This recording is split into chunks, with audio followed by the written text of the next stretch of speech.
Hello students.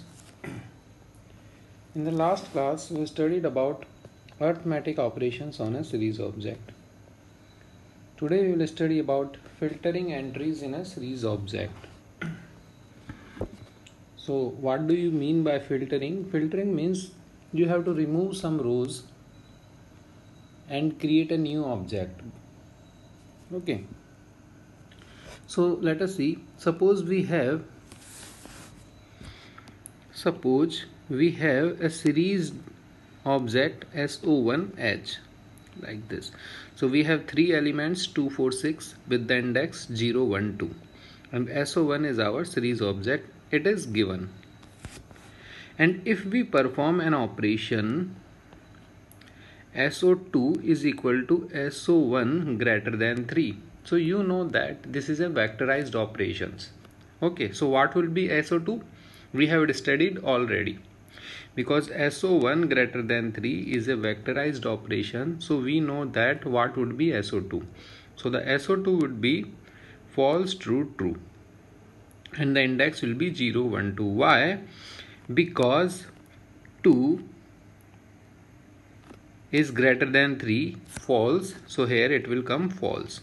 4 greater than 3, true, so here it will come true. 6 greater than 3, true, so that will true. So SO2 will be an object like this: false, true, true, 0, 1, 2. Then, so which is a vectorized operation as studied earlier. Now if we perform an operation as SO3 is equal to SO1 and in the square bracket we pass SO2, so which is same as SO1 greater than 3. मतलब सीधा सा ये है कि हम एक वेक्टराइज्ड operation लगवा रहे हैं SO पे. एक ऑब्जेक्ट हमने लिया SO1 जिस पे कोई वेक्टराइज्ड ऑपरेशन हमने लगाया SO1 greater than 3. अगर उस वेक्टराइज्ड ऑपरेशन के रिजल्ट को हम अगर SO1 में पास करवाएं, ठीक है, अगर उस रिजल्ट को हम SO1 में स्क्वायर ब्रैकेट्स में यूज करें तब आंसर क्या आएगा. तो इसी तरह से फिल्टरिंग यूज होती है. तो what would be the SO, तो ये जो इसका रिजल्ट है क्या आएगा, तो इसका रिजल्ट है इसी को ही हम बोल रहे हैं SO3.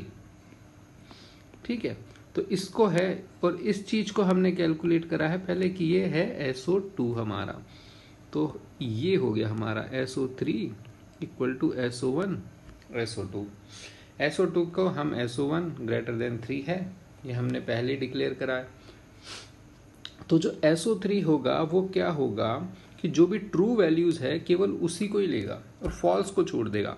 तो जैसे 1 और 2 इंडेक्स है तो 1 और 2 इंडेक्स है, ये दोनों ट्रू है तो इसलिए ये लिया है. अब ट्रू पर क्या है 4 है तो 4 को ले लिया, और ऐसे ही 6 2 पर क्या है यहाँ 6 है तो इसलिए यहाँ पर 6 को ले लिया. ठीक है, तो इस तरह से जो है हमारा ऑब्जेक्ट SO3 बन जाएगा. तो इसी तरह से हम जो है रिमूव कर सकते हैं कुछ रोज को किसी सीरीज ऑब्जेक्ट में से. ये ध्यान में रखना है. The thing we have to remember is the original object would not be change. ठीक है, जो ओरिजिनल हमारा सीरीज ऑब्जेक्ट होगा उसमें से रोज डिलीट नहीं होगी, है ना. एक नया ऑब्जेक्ट क्रिएट होगा जिसमें रोज डिलीटेड होगी. क्यों ऐसा क्यों होता है? क्योंकि जो ऑब्जेक्ट है हमारा सीरीज ऑब्जेक्ट वो क्या होता है, साइज इम्यूटेबल होता है ना. ये हम पढ़ चुके हैं कि साइज इम्यूटेबल होती है, मतलब उसकी साइज को चेंज नहीं करा जा सकता. तो इसलिए अगर मैं कुछ एंट्रीज उसमें से रिमूव कर रहा हूँ, कुछ रोज उसमें से रिमूव कर रहा हूँ, तो इसका मतलब है कि उसमें से वो रिमूव नहीं होगी. एक नया ऑब्जेक्ट बनेगा मेरा SO3 जैसे कि यहाँ पर मैं बना रहा हूँ, उसमें वो है रोज डिलीट होगी. तो सीधा सा देखो यहाँ पर ये है, मैंने करा है कि SO3 is equal to SO1 और यहाँ मैंने करा SO1 greater than 3, ये कर दिया. या अगर मैंने SO2 is equal to SO1 greater than 3 पहले से ही डिक्लेयर करा हुआ है, या कोई दूसरा भी मैंने अगर ऑब्जेक्ट ले रखा है तो मैं ऐसे कर सकता हूँ कि SO3 is equal to SO1 और यहाँ पर SO2 लिख दिया. सेम ही चीज़ है, वही चीज़ हमने यहाँ पर करी है.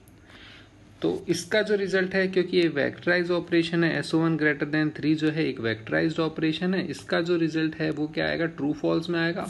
और जो भी वैल्यू ट्रू आएगी उसके करस्पॉन्डिंग वैल्यूज को मैं ले लूंगा और बाकी सबको छोड़ दूंगा. ठीक है, तो ये हो गया हमारा.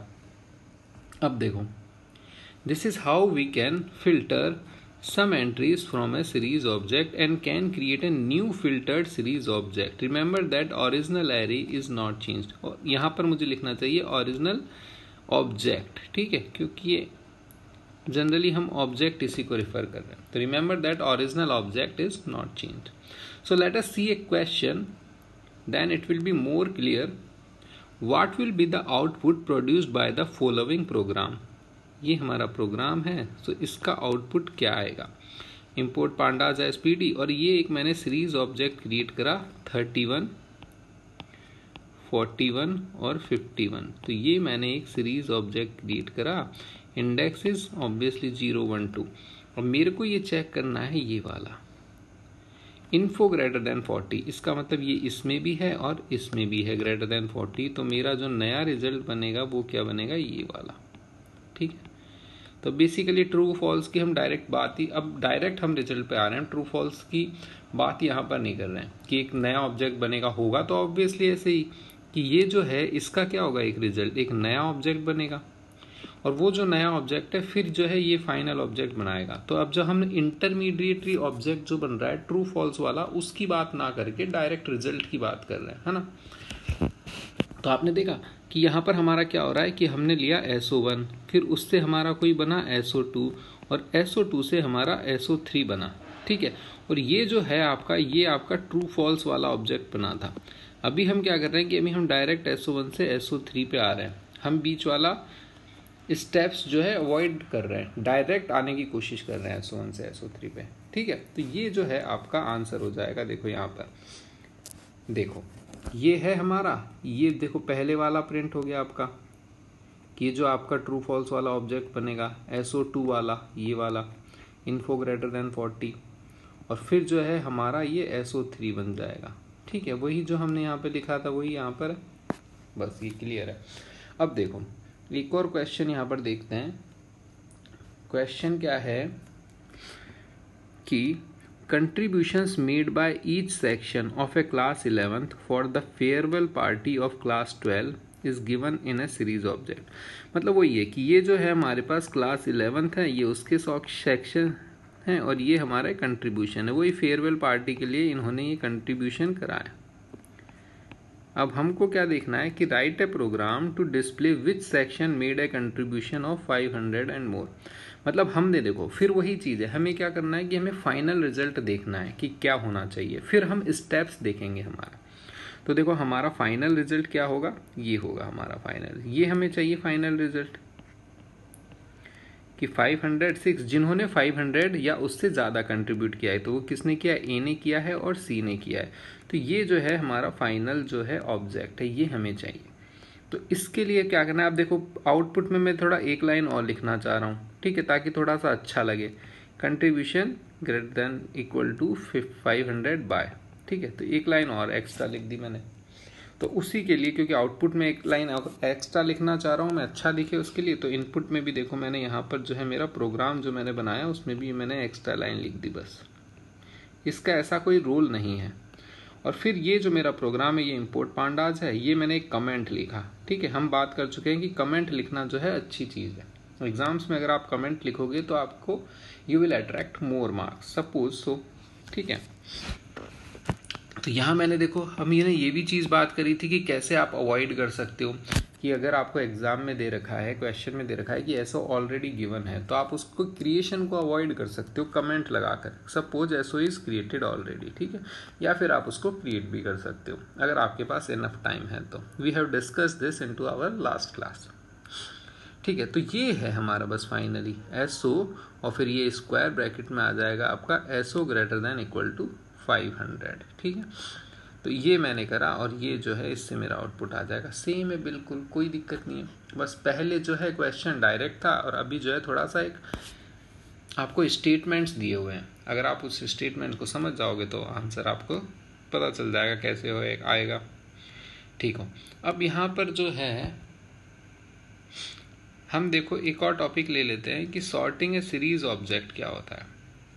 अब देखो सीरीज ऑब्जेक्ट को सॉर्ट जो है, हमारा जो सीरीज ऑब्जेक्ट क्या होता है, देखो ये होता है हमारा सीरीज ऑब्जेक्ट, ये 2 3 1 और ये 0 1 2. तो देखो ये तो हमारी होती है वैल्यूज़, है ना, इसको हम वैल्यूज़ कहते हैं जनरली, और ये जो है था हमारा इंडेक्स। तो इस सीरीज ऑब्जेक्ट को आप दो तरह से सॉर्ट कर सकते हो, एक तो वैल्यूज़ के थ्रू, मतलब वैल्यूज़ को सॉर्ट करो, और फिर दूसरा होता है आप इंडेक्स को सॉर्ट करो, ठीक है। तो वही हम देखते हैं। तो दो तरीके हमारा sorting A series object, one is sort by values और दूसरा है सॉर्ट बाय इंडेक्स। तो देखो सॉर्ट बाय वैल्यूज़ क्या होता है, इसके थ्रू इसको सॉर्ट करना, तो उसके अकॉर्डिंग इंडेक्स भी अपने आप ही चेंज हो जाएगी, है ना। तो देखो let's take a series object as, ये हमने एक सीरीज ऑब्जेक्ट लिया है 2 3 1, ठीक है, ऐसो। अब देखो अब मैंने जो सॉर्ट किया है, अब देखो फिर दोबारा से यहाँ पर वही चीज़ है, ये पहले हम देख लेते हैं कि ओरिजिनल जो एरे है is not changed, instead a new array is created, ठीक है। क्यों, वही चीज़ है, क्योंकि ये प्रेफर नहीं कर रहे हैं, ये हमेशा एक नया ऑब्जेक्ट ही बना रहे हैं, तो उसी चीज़ को इन्होंने अडॉप्ट करा हुआ है कि एक हमेशा नया, नहीं तो क्योंकि ये तो वैल्यू तो म्यूटेबल है, तो इसलिए इसी एरे में भी चेंज कर सकते थे, लेकिन नहीं, ये हमेशा प्रेफर क्या कर रहे हैं कि जब भी आप कोई चेंज कर रहे हो तो एक नया ऑब्जेक्ट क्रिएट हो, उसी में ही चेंज हो, पुराने ऑब्जेक्ट में कोई चेंज ना हो, ठीक है। यहाँ जो है साइज इम्यूटेबल वाला कॉन्सेप्ट नहीं लगेगा, क्यों, क्योंकि साइज तो आप चेंज कर ही नहीं रहे हो ना, आप तो केवल ऑर्डरिंग कर रहे हो, लेकिन फिर भी जो है ये प्रेफर कर रहे हैं कि आप नया ही ऑब्जेक्ट बनाओ।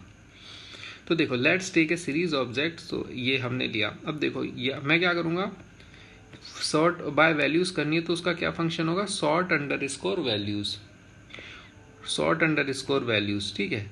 तो या तो मैं स्क्वायर ब्रैकेट ऐसे पैरेंथेसिस लगा दूं, या फिर लिख दूं केवल ascending is equal to true. तो दोनों का मतलब एक है, अगर मतलब मैं कुछ नहीं लिख रहा हूं मेरे पैरेंथेसिस में, वही कॉन्सेप्ट याद करो आप जो हमने सीरीज फंक्शन में यूज लिया था ना।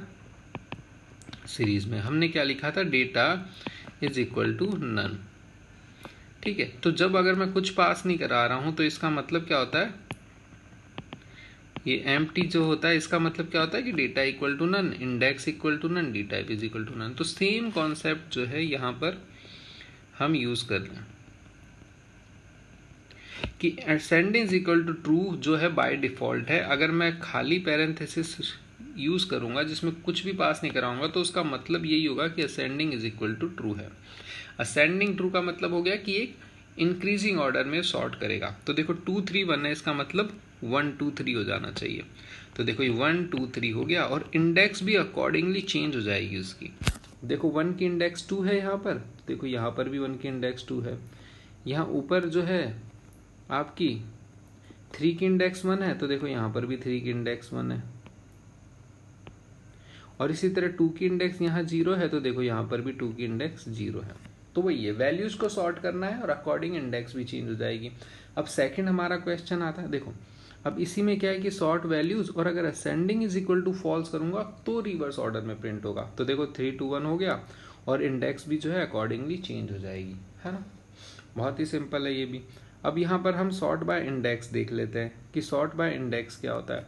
तो वही फंक्शन है कि अब हमको क्या करना है, अब इंडेक्स को सॉर्ट करना है, तो सॉर्ट अंडर स्कोर इंडेक्स, ठीक है, ये आ गया। और वही चीज है, देखो ascending is equal to true का मतलब हो गया कि अगर आप कुछ भी पास नहीं करवा रहे हो तो ascending is equal to true है वो। देखो यही चीज, अब यही चीज जो देखो कि मैं एक कमेंट में लिख देता हूं, देखो ये जो है चीज आप इसको देखिए, ये चीज मैंने देखो ये कमेंट है, मल्टी लाइन कमेंट होता है ना, आप ये भी यूज कर सकते हो, सिंगल लाइन कमेंट भी यूज कर सकते हो।